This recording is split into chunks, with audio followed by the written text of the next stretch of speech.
पुनमक्तदा मतम मतमगी पाउदम today news पु येंगबिरिबा पुनमक्पु खुरुमजरी वीडियो असिबु येंगबिरिबा व्यूअर्स सिंगना चैनल असिबु लाइक सब्सक्राइब अमदी शेयर तौबिदुना चैनल असिबु सपोर्ट तौबियु ngasi goiba pau khara khudol tamjage ngasi gi ahan ba pauda International Day Against Drug Abuse 2020 ga mari leinana Thobal gi SP Ibomcha amadi mahaki team galoina na Thobal gi tongan ba civil society singa khutcham naduna khongchat ama ngasi Thobal la chatkhre masi ga mari leinana Thobal gi SP Ibomcha na miyamda thamna pawafam khara taminasi कोई मसी अदुम चट्टदना लेबसी कोइना खंजबदा कोई मियाम सिंसु हेन ज्ञान तालिबा मियाम पुन्ना music यावर बसी मथक हेन याविदना कोई अकन ममोंग function मिनसी रक हाइबसी कोई मणिपुरी पुरी थिंगसी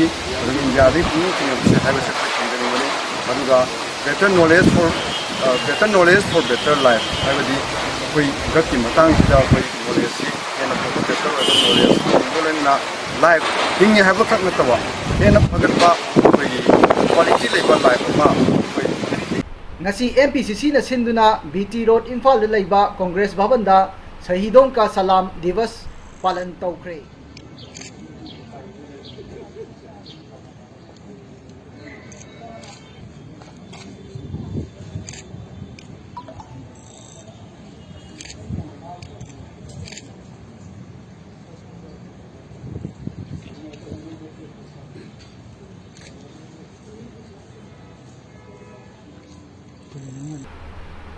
June taraga taretagi Manipur gi politics ta haifam khangdaba phibam ama lairamba adu ngasi tang tare haiba yawagi phibam laklabasu government asibu lucingliba BJP gi legislature singe marakta pendaba ama mapan tholakle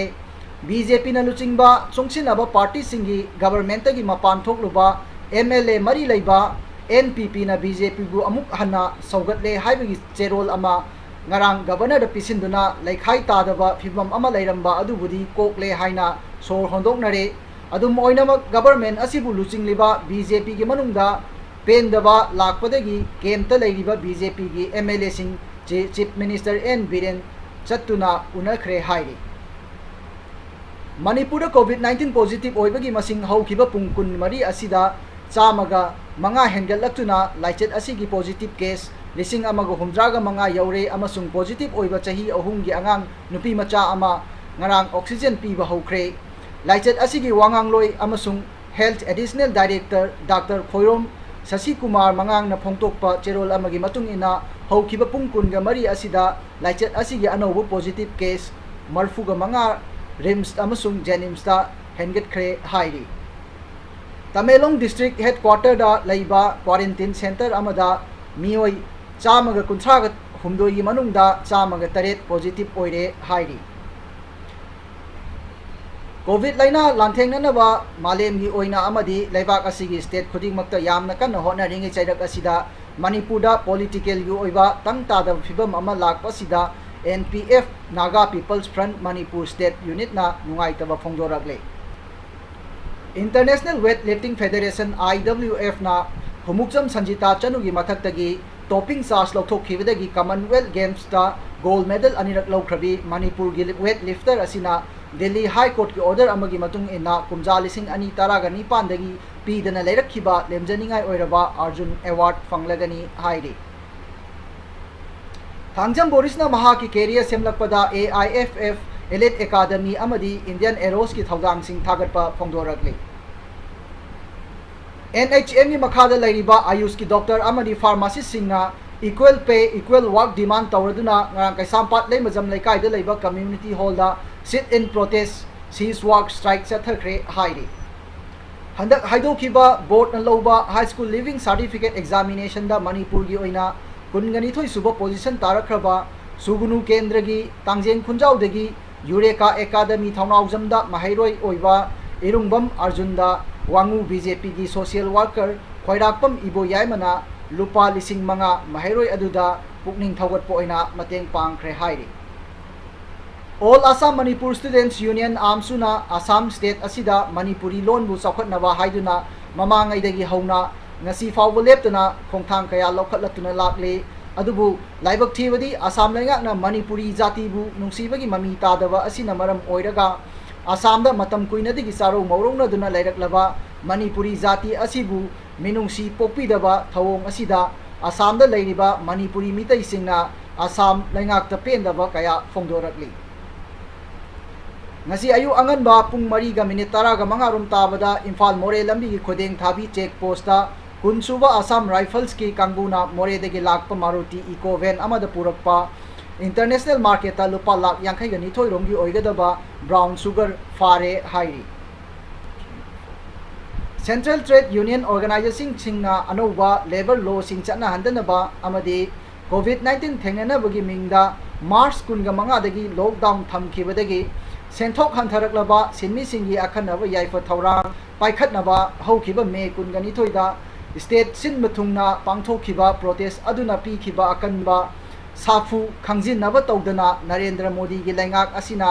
corporate मपु Khardah अहेनबा खुदोंग चाबा पीगदबा अनौबा labour law चना हननबा थौरांग लकपगी मायोक्ता trade union सिंगना जुलाई 3 दा लेबाक सिन मथुंगना कौरिबा protest अदु Communist Party of India CPI Manipur State Council na mapung fana sawgatkani haina cherol amana phongdorakli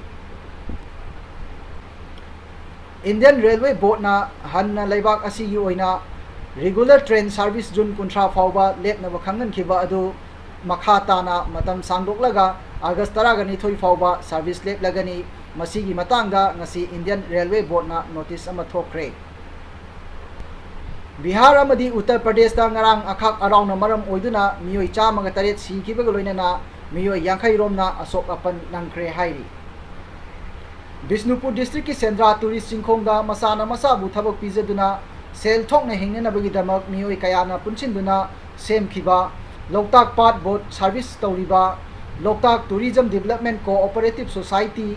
Limited Sendra Chingkhong haiba boating society asigi mingda kanaguma miyoi kharana Mamang da loan laurambagum handaksu loan launaba honare haiba pau ama fangle maram aduna chamna hingjariba society asibu lana uhannaba honna biganu haina society asigi president M Ibosna Singna phongdorakle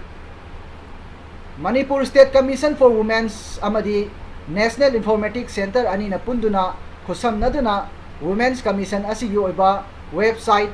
www.manipurwomencommission.government.in haunabi matung ina ngara Lamphel Pat ki DC complex laiba Kombirei Holda Women's Commission gi chairperson Professor Dr. Mainam Binotana launch tawkhre hairi Hojik phawda khwaidagi yamba oina haukiba pungkunga mari asida nauna case 13 hena thengnabadagi Laibak asida COVID-19 gi case lakh mariga lising humdraga humdo yaubaga loinana hojik phawda laina asigi maram oiduna si khibami gi masing lising taraga mari chanipan maudraga mari sure haina Union Health Minister na phongdokre Arunachal Pradesh ta ahanbo oina chahi nifugo humdoi rom surabi nupi ama COVID-19 na maram oiduna si khibaga loinana anoba case ani thengnabadagi awang nongpoki state sida coronavirus ki case masing samagu humfu sure haina official singna ngasi phongdokre Laibak asida petrol amadi diesel gi mamal hengalakbu yaningdaba phongdoktuna Uttarakhand gi opposition congress na ngarang state asigi konung Dehradun da khongset ama satkre Congress ki worker singna play card na singba paiduna Rajput Road phawduna satkhiba khongset adu state congress ki president Pritam Singh amasung vice president Sudhar Kanta Dashamanana luchingki hairi Assam gi ichau gi fibam makha tana luna leibaga loinana ichau asida mioi amasu si khre haina official singna phongdokre Assam State Disaster Management Authority gi official amana phongdorokpa pau gi matung inna Sivsagar district ta mioi ama makha tana si khibaga loinana state asida hojik phawbada ichau ga mari leinaba thodokta si khibami gi masing taragani thoi sure hairi ngasi gi damaktadi matam gi paudam today news matang asida loisinjari Midyeng taduna laibiu puduna laksage matam gi thokpa thodok wathok sing miyamda thamjage ngasi gi oinadi kainana ba yathang nijari